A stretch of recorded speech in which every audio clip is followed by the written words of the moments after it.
I'm Laurie Penny. I'm from the UK. I'm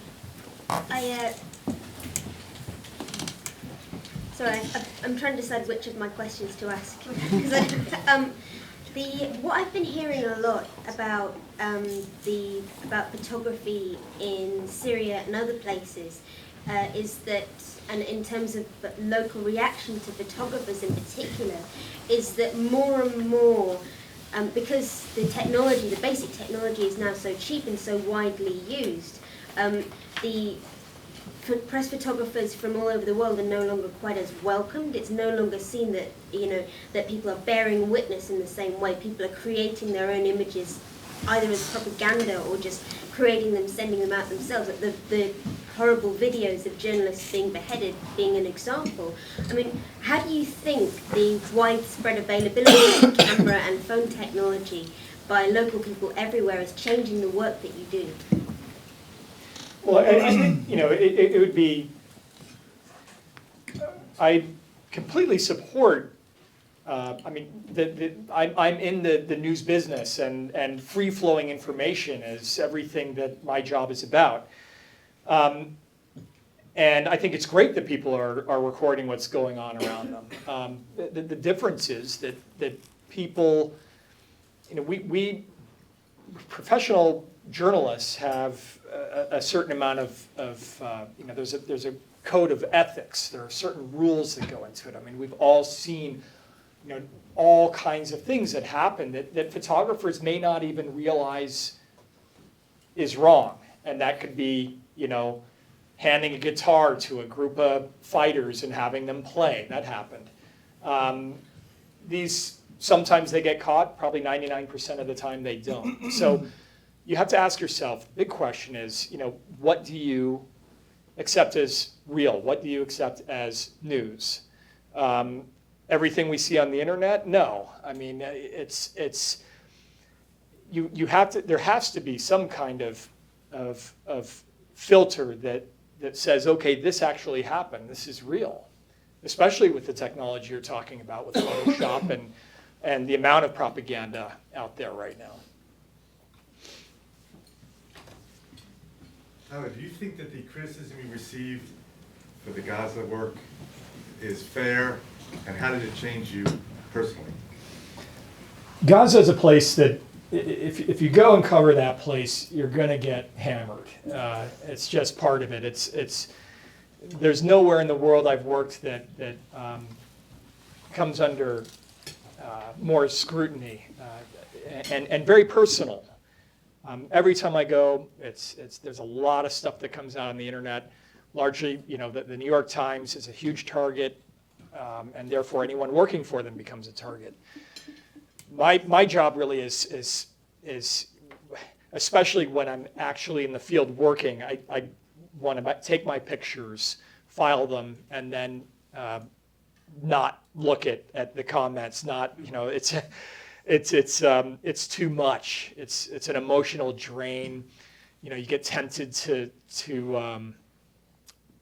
respond, which is really the worst thing you can do most of the time. At least for me, I think it would not be good. And it's just you have to have thick skin, and people do make it personal. I've been called all kinds of names and actually like an entire website devoted to kind of trying to defame me and that kind of thing. And it can be dangerous also. Like a lot of the stuff that's said on there, it's out there, it's on the internet. I have stuff out there. If you Googled me and I happened to be captured and they believed what they were reading, it would probably be a big problem for me. Okay. Hi, I'm Anne Marimo, one of the current Nieman Fellows. Could you clarify, when you talk about Syria, would you like to be able to go into Syria? Is that just the New York Times stopping you from going? Or? I was asked earlier if there's one place I'd like to be covering one place, that would be it. We all imagine what, to be able to be embedded, for example, with the Taliban or with ISIS, to actually see the other side of what's going on there. I find it very frustrating to not be able to cover that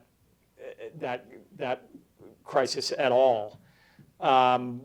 Yes, you can go to the Turkish border and get displaced people. There are ways to kind of do it, but as far as going into Syria, I don't think, especially the way I look, I wouldn't last 5 minutes there. But yeah, it's frustrating. It's a big part of the world. It's important. A lot of people are suffering, and we're unable to cover it. Tyler, you mentioned Molhem Barakat, the young Reuters photographer who was killed. And they kind of haven't changed their policies, but I see that AFP now, they put the blog post out that they refuse to even buy pictures from freelancers, either local or not in Syria. What is the Times' policy on this? Well, in that case, they say that they are not going to. They wouldn't send a freelancer into any place that they wouldn't send a staffer into, and they're not sending staff there. So so the Times, we go with what is available on the wire agencies. That's what the access is for us. We haven't been hiring local photographers to work individually for us on assignment there. No, but AFP had a different. Sorry. As a follow-up, AFP had a different approach. They said, even if you go on your own as a freelancer, if you live there, we refuse to buy your pictures because of the risks involved. It's a liability issue. Yeah.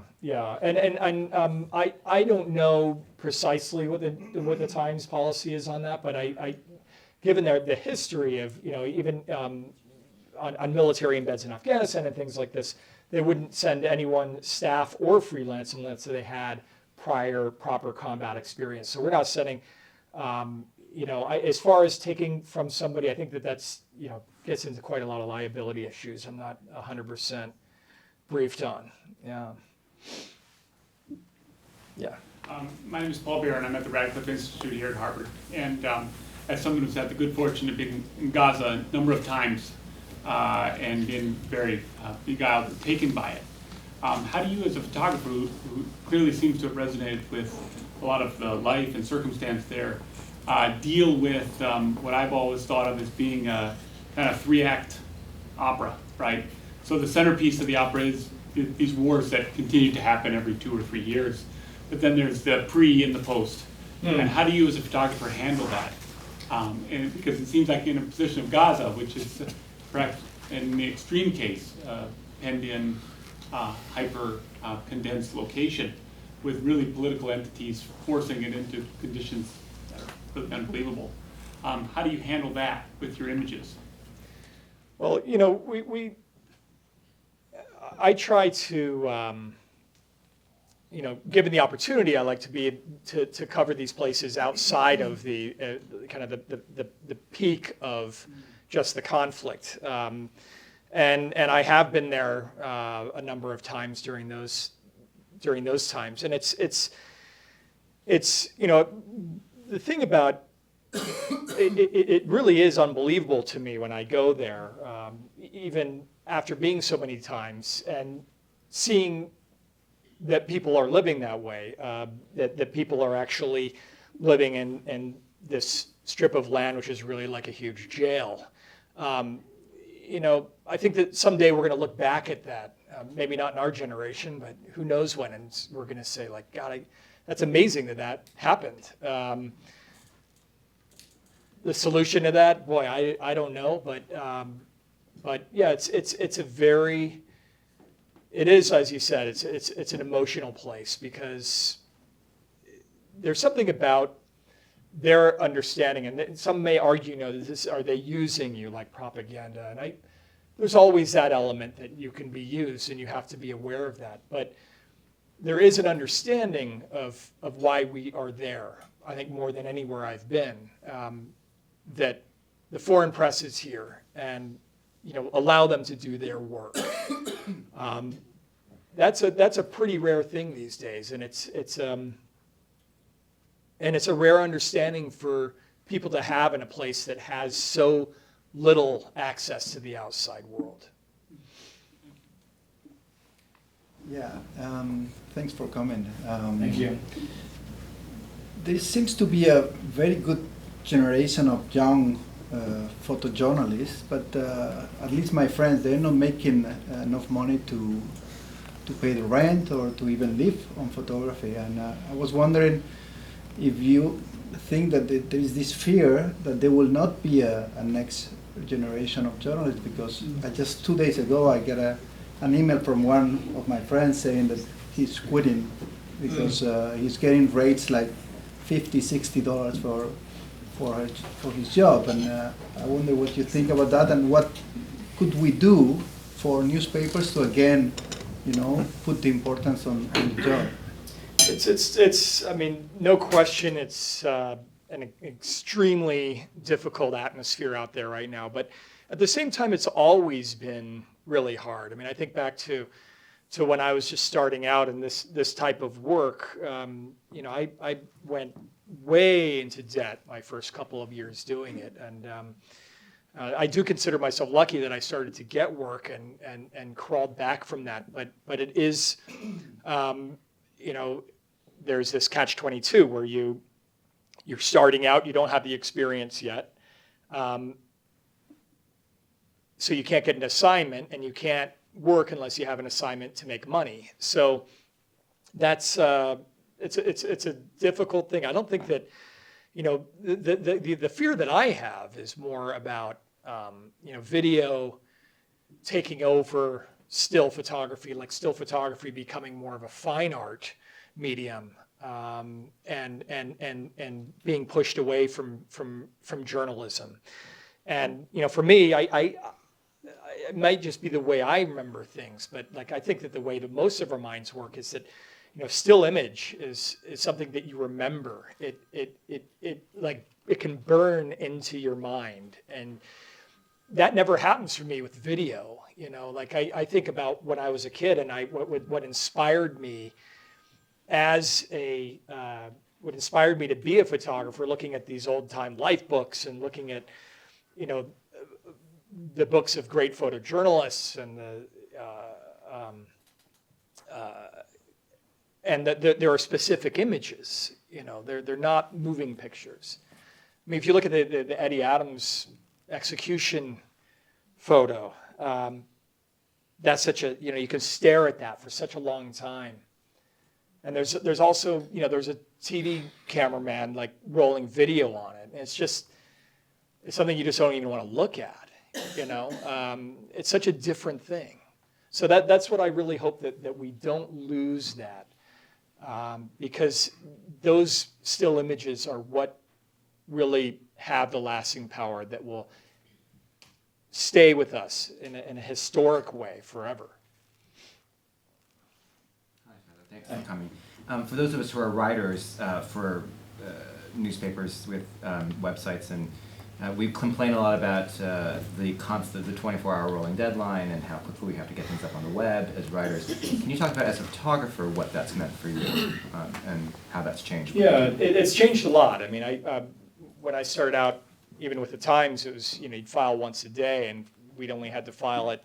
And I could file very liberally late because of the time change. Usually, when you're abroad, you're ahead 7, 8, 9 hours, whatever it is, and you can go have dinner and hang out and file late at night and go to bed. And now it's a 24-hour thing. I file probably 4 times a day for the paper when I'm on a breaking news story. And that it kind of takes away from some of the luxury that I had working for a newspaper, not for a wire agency. I'd always, the guys who had to file over and over every day, I always thought like, oh man, I wouldn't be able to do that. And now I find myself doing it all the time, because if you don't, then there's going to be someone else's picture suddenly goes up, and it takes a good while to get them to swap it out in the middle of the night. So that atmosphere has certainly changed quite a bit. But of course, with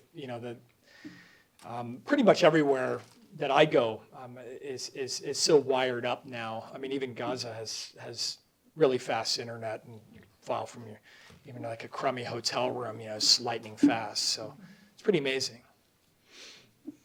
Hi there. Hi. My name is Denise. I'm a reporter with the Orlando Sentinel.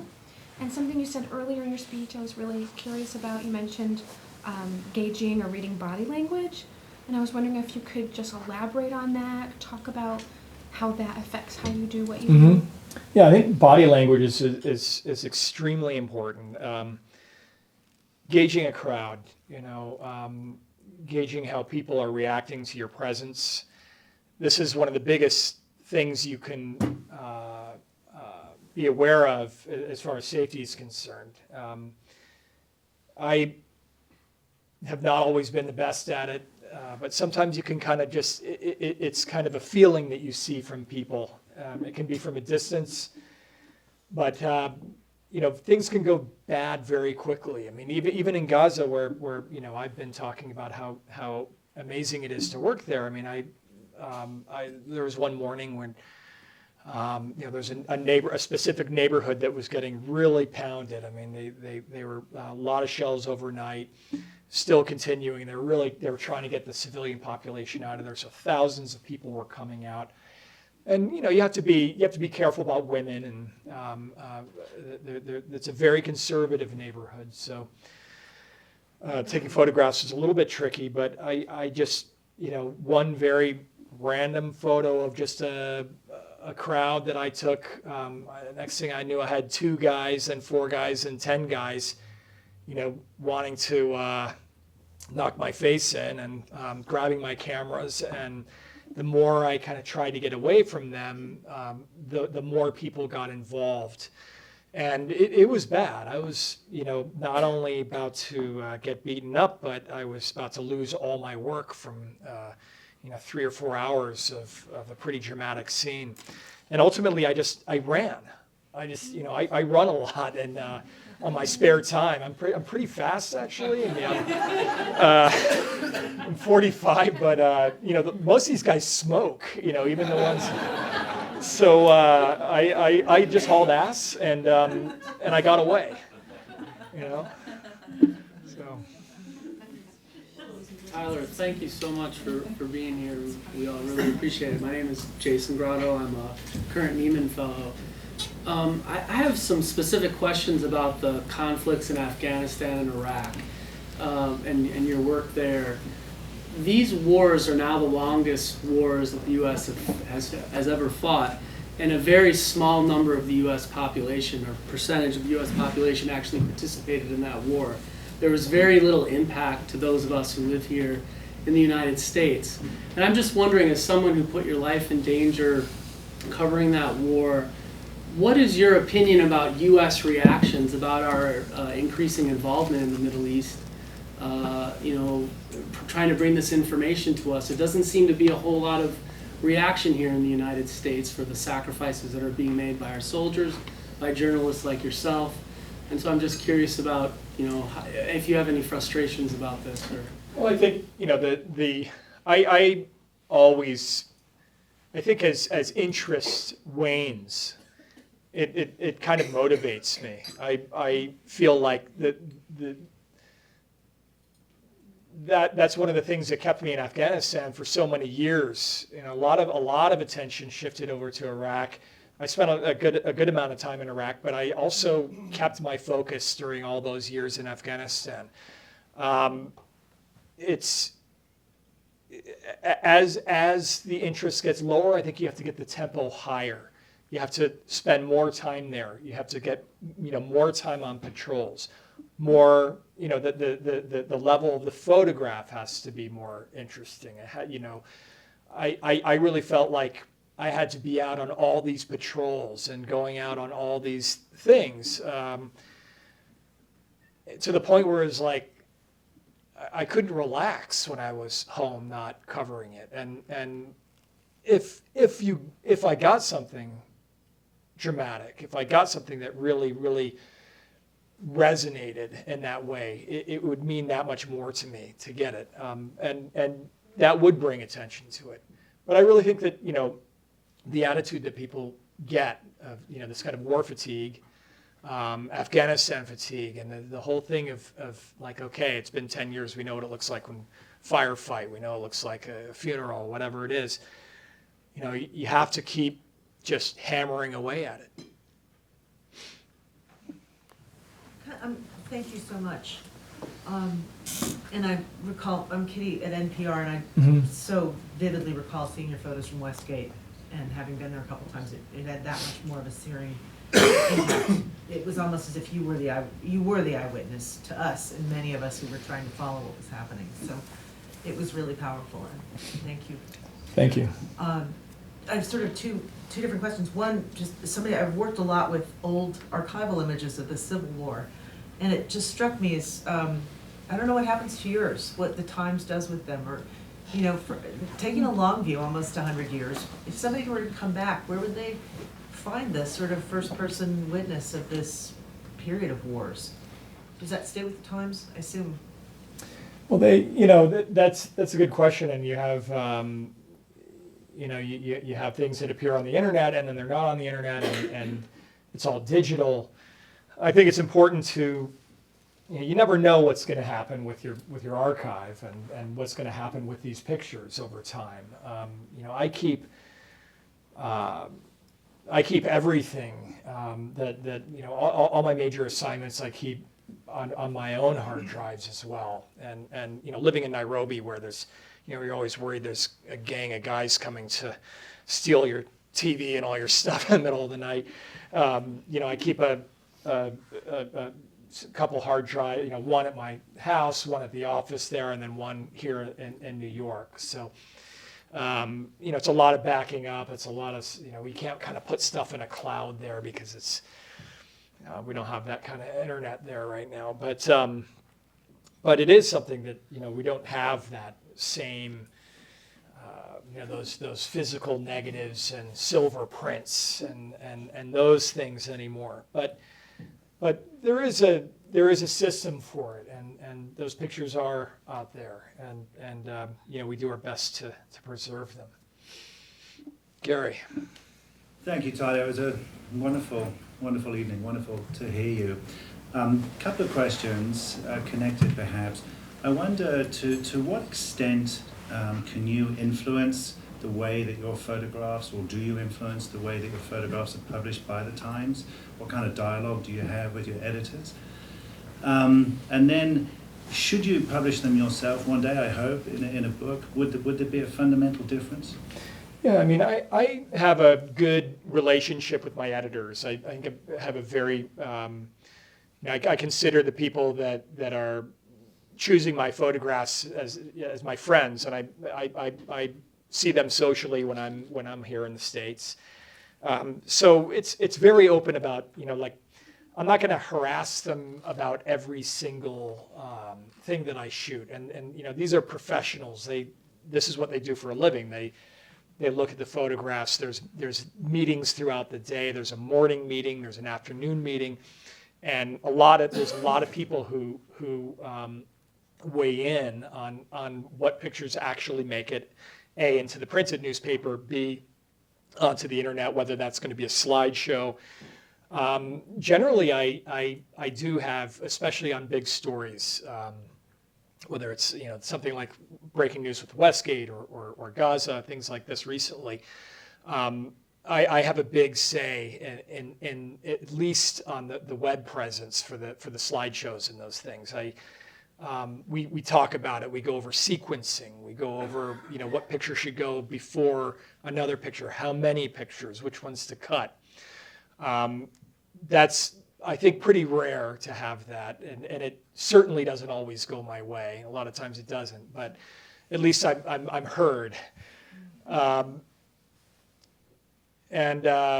yeah, it's good. And the second part of your, if you were to publish a book, they're good about that. They have if I wanted to publish a book, I always feel like I don't know what the book would be really on. I don't really I don't really see my work as something that would just go like, how would it all tie together? And I always feel like there's going to be something that some light will come on and say, oh, this is what I'll do with it. But for now, I just keep feeding the paper. Yes. I just wanted to circle back to this earlier question about so-called citizen journalism and a phrase that you used, how you look And two-part question, how do you look as a photographer? Can you elaborate a little bit more beyond being inspired by the Vietnam era photographers? And does a beard help you? Oh, I just haven't shaved in a little while, but I like, you know, I always find like the one thing that journalists always get wrong, you know, when they go out and they put on the shawl camise or whatever, they put the local dress, the dead giveaway are their shoes. You know, they have like $300 German hiking boots on when everyone else has got sandals and it's 20 below and snowing out. So that's the first thing I always look at. But this actually gets back to like what we were talking about with body language. You know, I can tell an American a mile away in a crowd. You know, like when the way Americans walk, myself included, you can just see them. It's so I think that, you know, I kind of gave up on the whole local dress thing a long time ago. I wear jeans and a t-shirt, and you know, it's pretty obvious who you are. You know, that you're a visitor there, and it also cuts down on the suspicion. You know, I think if you go kind of trying to fit in, and then they realize there's something not right about you, then you know you can be tagged as being a spy, and then people really get angry. Yeah. And then the second part, which is how do you look as a photographer? What makes you different from the citizen journalist? What makes you the professional? Oh, the code of ethics, which I completely. Yeah, well, you know,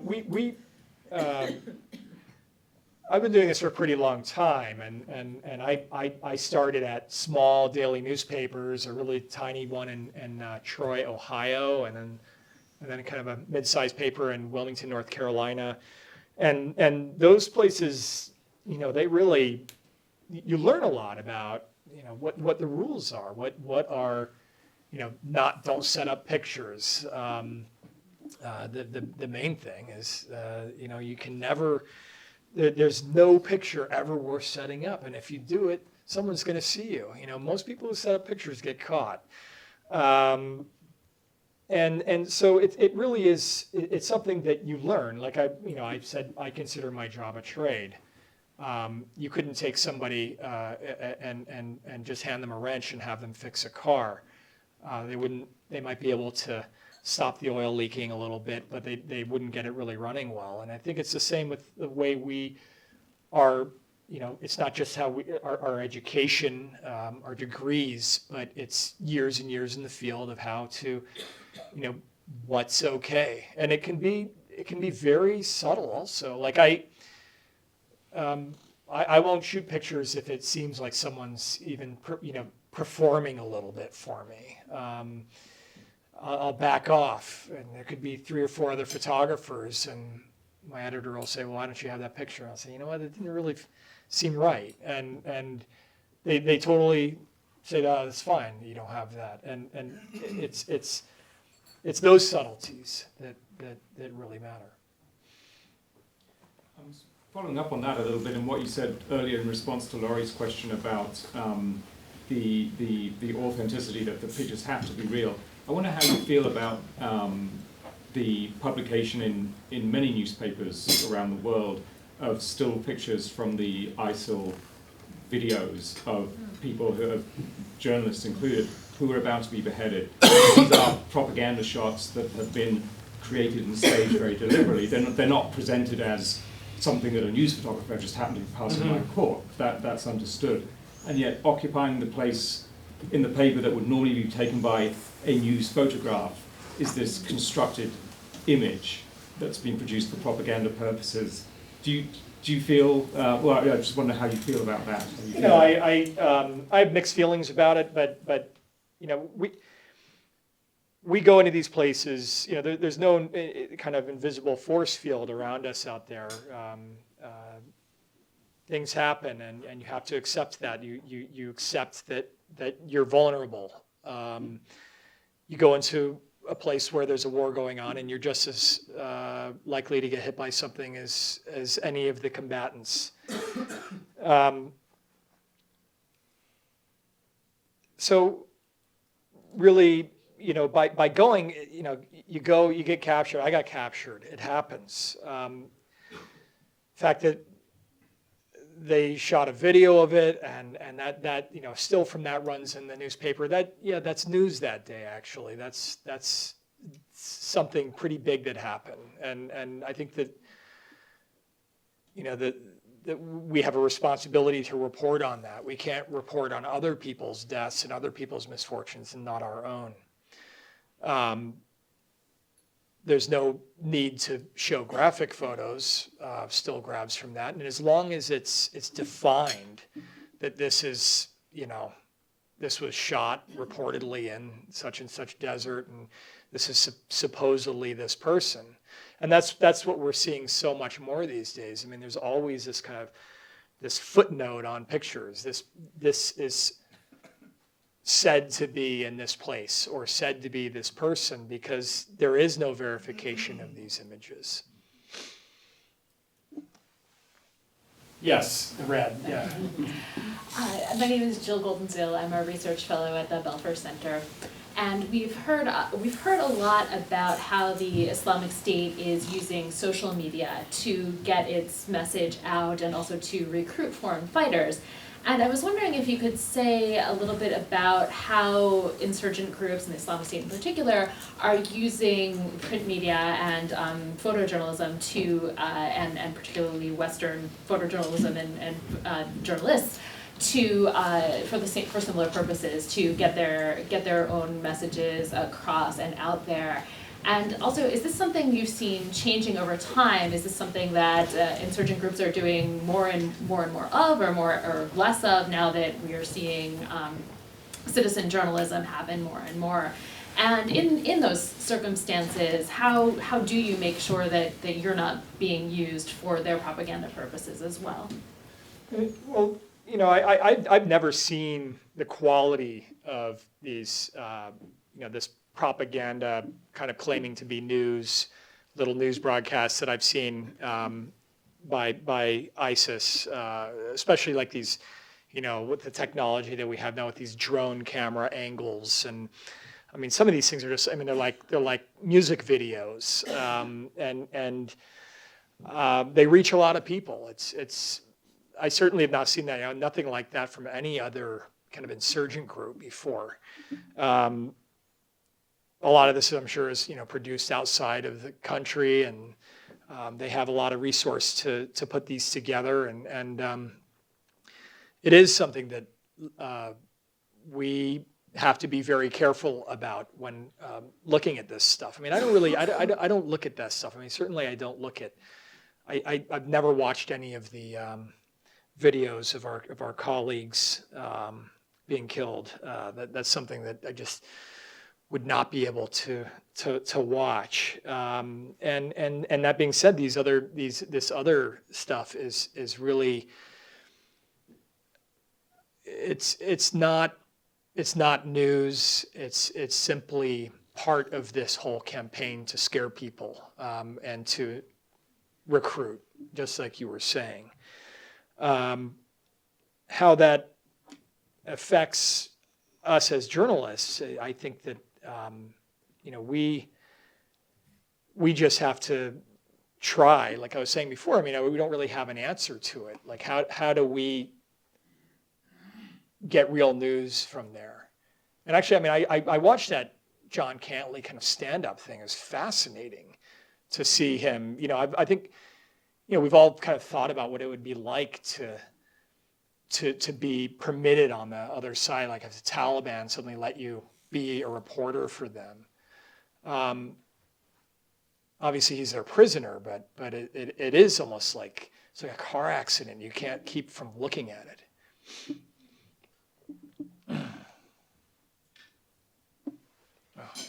Melissa, I'm a Nieman Fellow from New Haven. Are you under pressure from the Times to market your own work through social media, Facebook, Twitter, Instagram, and if so, how's that changed your work? We're not under pressure. I think they certainly support it, and I have to say I'm a little bit old-fashioned. I still don't shoot video. I'm a bit of a dinosaur in the industry, and the whole, like all the social media stuff I think is very good, and I tend to use it in spikes. Like Twitter, I use while I'm on assignment, and I to kind of update about what's happening, but I don't live on Twitter and Facebook and these things. They're amazing resources, and it's become more and more a part of our site. It's really something that that I should be more involved in. But yeah, the paper completely supports us using those things, and something I'm a little bit embarrassed for as little as I do. Yeah. Seeing your photos from Westgate Mall again, this time I think I was probably gripped equally by horror of what I saw and the terror of thinking that you were actually that close to guns that could have been trained at you any second. And I know you talked a little bit about this in your address, but could you say a little bit more about whatever calculation of risk you thought you were once you were in there, and how you could possibly guard against anything happening to you at that point? Yeah, I'd say actually the worst part of the most exposed I had was actually outside the mall. When I entered, there was kind of an upper parking lot that I went up to, and I'd been to this mall before, and so I kind of knew what the layout generally was, and that there was a parking deck up there. And I got up there, and it was separated from the building, and there was a lot of gunfire going on. So I had a big open area to run across.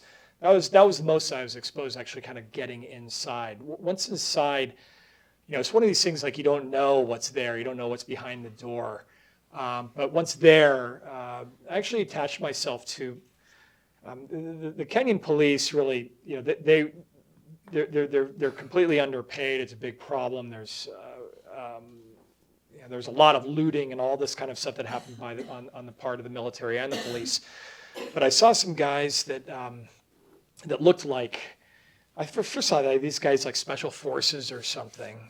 They had like those orange shooting glasses on, and really kind of high-speed gear with the Velcro pouches and expensive Glock pistols and that kind of thing. And I started kind of shadowing them, and then the police started shadowing them. It turns out these guys were just some South African guys who were down the street doing target practice, like at a gun club, and they heard this was going on, and they just ran over there like, this is much more better than paintball, and furthermore, like they were more than happy to let me tag along with them, and they actually were clearing hallways, like actually not just running across open areas, and no kidding, like the army was following them, thinking that they were like, it was very strange. So. Yes. Tyler, could you just say a little bit more about something you talked about at the beginning about this change in what it was like to cover combat and what it's like now? And I'm wondering if you can pinpoint something, an event, some transition that took place, that took journalists from, and journalists have always been at risk in combat situations, but that took journalists from a place of relative, and I underscore the word relative, security, to a state where there is no such thing as that anymore. What happened? Well, I think, journalists have always been covering wars, have been in danger. And like I said before, like really the turning point, I think, was Libya. That's where we first saw not only people, it's extremely dangerous. I mean, if you think about running around in Libya in the middle of a war, it's just, you think back to it, and it's just, it's a really dangerous place to be. And there were things that happened that you would expect happen. A mortar comes an errant mortar comes in and hits some journalists. But there were other things that happened, like people driving down these roads. I mean, we had just like this one highway that basically bisected the country, and there wasn't really a front line. It was very fluid, and it turned into a situation where it was just so confused that people were getting captured. People were killed out in the desert. Some journalists, one journalist's body's never been found. People are captured, tortured. Myself and the others from the New York Times, they threatened to execute us, decapitate us. They beat us up. Lindsay Addario, who was among us, I watched as a guy, punched her closed fists in the face. They tried to drag her out of our prison cell. It was really bad. And then we got out, we realized it got even worse. And the unfortunate thing is that it's the people at the beginning of this that learn those lessons, that teach the rest of us what the tempo is. That's what we saw in Syria. People who, there were a lot of journalists covering Syria. There were a lot of, I'd see other photographers there in the beginning. It was quite a crowd. And the unlucky ones are the ones that we learned from, that you can be captured, you can be executed by these people. I'd say that those two places are really the ones that have shifted really something that we, just because we're journalists doesn't mean that we have any level of protection. In fact, we're much bigger targets than if we weren't journalists. We're used, we're manipulated, we're put out there in a way that is completely humiliating. And that's the difference, that we are targeted there in a way that is the most fearful way. I mean,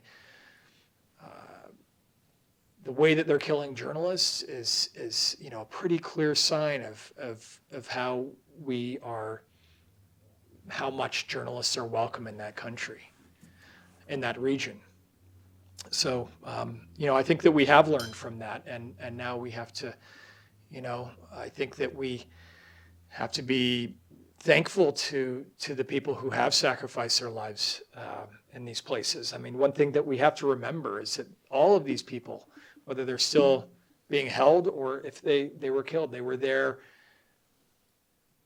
for they knew it was dangerous. They weren't there, it wasn't a game to them. They all have families, wives, parents. They were taking a huge risk to bring information about other people that they cared about strongly enough to risk their lives. And so, I applaud them. And it's actually, I have kind of the opposite reaction of some people. Like it motivates me. Like I think about my friends who've died or my friends who've been very badly injured. And I think they'd want me to keep doing this work. They'd want, to stop is almost like, that's what I gave my life for. Like that now there's gonna be less information out there. I feel like there should be more. As long as you're comfortable doing it, I think that it's an important thing to do.